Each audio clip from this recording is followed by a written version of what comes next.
All right, let's get into it. Today, we're basically becoming data detectives. There's this huge mystery inside every single company. Why do good people leave? It's a massive puzzle. But here's the thing. The clues are almost always hiding in plain sight, right inside a company's own data. So let's dive in and see what we can find. Just think about that for a second. It sounds like something straight out of a movie, right? But what if a company could actually predict, with pretty startling accuracy, which of its employees were mentally packing their bags and about to head for the door? This isn't just a hypothetical question anymore. It's the new frontier of how companies are starting to look at their workforce. And to really figure out how this all works, we are officially opening our own case file. We're not going to be dealing with theories or just opinions today. Nope, we've got the raw evidence right here, a real data set, just packed with employee information. Our mission? Follow the clues, connect the dots, and crack this code. Okay, so here it is. This is our evidence locker. Every single row you see is an employee, and every employee has a story. We can see stuff like their salary and, check this out, an attrition probability. That's a score that predicts how likely they are to leave. I guarantee you, somewhere in all these numbers, there's a pattern just waiting to be found. Every good investigation has to start with the most obvious suspect. And when we're talking about why people leave their jobs, that suspect is almost always the same thing: money. So first things first, let's follow the money trail. It's the age-old question, isn't it? Just pay people more and they'll stick around forever. But is it really that simple? Does a bigger paycheck automatically mean more loyalty? Well, let's put that theory to the test with our first piece of hard evidence. Let's examine Exhibit A. We've got two sales managers here. Employee number 1128, they're earning way more. And look, their risk of leaving is pretty low. Case closed, right? Well, not so fast. Take a look at employee number 1134. Lower salary, sure, but also a rock-bottom performance rating of 1. And their attrition risk? It's a staggering 85.2%. Now notice this. The high salary lines up with high performance. So is it really the money keeping the first employee happy? Or is it that feeling of success that comes with being a top performer? So it looks like our primary suspect, money, has an alibi. It's definitely involved. There's no doubt about that. But it's not acting alone. To really solve this case, we need to look for accomplices. It's time to dig a little deeper into this data. All right, since money clearly isn't the whole story, our investigation has to move on.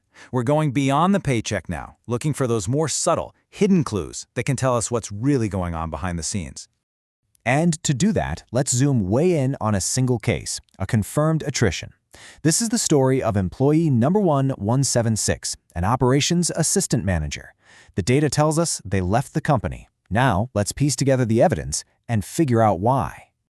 The very first clue we find in their file, a performance rating of 1. That is the lowest possible score. This tells us they were probably struggling, not hitting their goals, and almost certainly feeling unsuccessful in their role. Okay, clue number 2. They logged 68 hours of overtime this year. So let's get this straight. They're performing poorly, and they're putting in significant extra hours?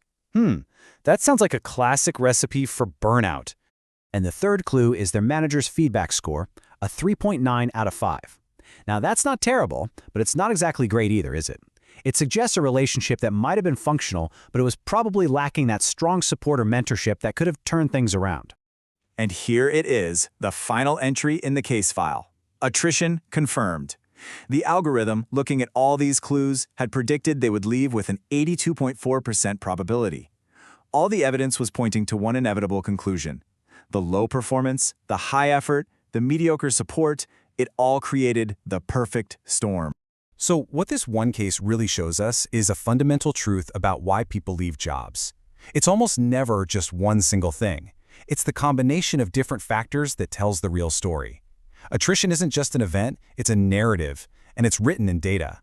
So now that we've seen the pattern up close in individual cases, let's zoom back out. We're going to take everything we found and build a profile, kind of like a police profiler would, of a typical high-risk employee. So what are the common warning signs we should be looking for?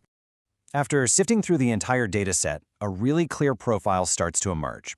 The biggest red flags, by far, are a low performance rating and a low engagement score.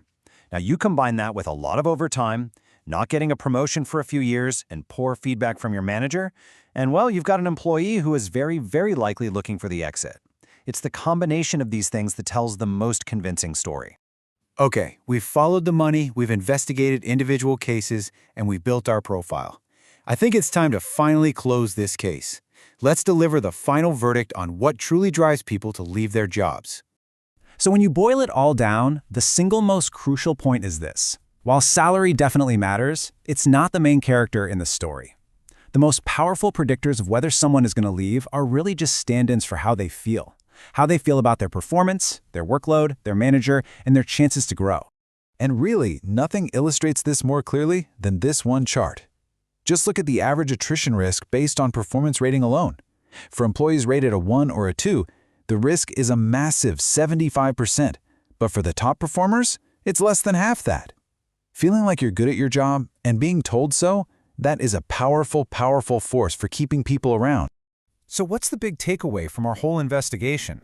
It's that all that soft stuff, things like engagement, recognition, feeling successful, it isn't soft at all. It shows up as hard data, and it has a much bigger impact on a company's bottom line than most people would ever think. So, we've cracked the code. We now know that data can predict, with incredible accuracy, who is about to walk out the door. But this brings us to a final and maybe the most crucial question of all. This knowledge is an incredibly powerful tool. So, will companies use it to support struggling employees and build better, more humane workplaces? Or will they use it for something else? That right there is the next mystery to solve.